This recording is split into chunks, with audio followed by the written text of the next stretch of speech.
एक दिन गौतम बुद्ध अपने शिष्यों के साथ एकदम शांत बैठे हुए थे।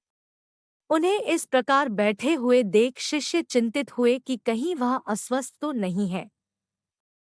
एक शिष्य ने उनसे पूछा कि आज वह मौन क्यों बैठे हैं? क्या शिष्यों से कोई गलती हो गई है?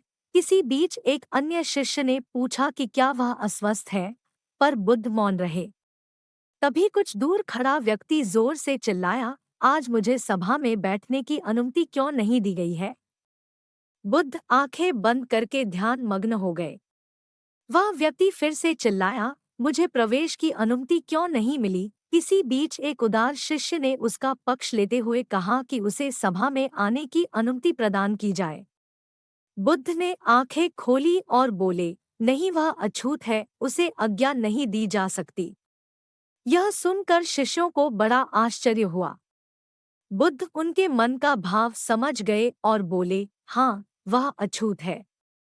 इस पर कई शिष्य बोले, हमारे आश्रम में जात-पात का कोई भेद ही नहीं, फिर वह अछूत कैसे हो गया?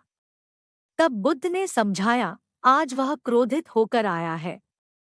क्रोध से जीवन की एकाग्रता भंग होती है। क्रोधी व्यक्ति प्राय मानसिक हिंसा कर बैठता है, इसलिए जब तक वह क्रोध में रहता है तब तक अछूत होता है। इसलिए उसे कुछ समय एकांत में खड़े रहना चाहिए। क्रोधित शिष्य भी बुद्ध की बातें सुन रहा था। पश्चाताप की अग्नि में तप कर वह समझ चुका था कि अहिंसा ही मनुष्य का महान कर्तव्य व परम धर्म है। वह बुद्ध के चरणों में गिर पड़ा और कभी क्रोध न करने का प्रण लिया। शिक्षा आशय यह है कि क्रोध के कारण व्यक्ति अनर्थ कर बैठता है और पश्चाताप उसे बाद में होता है, जिसका कोई लाभ नहीं मिलता। इसलिए हमें क्रोध नहीं करना चाहिए।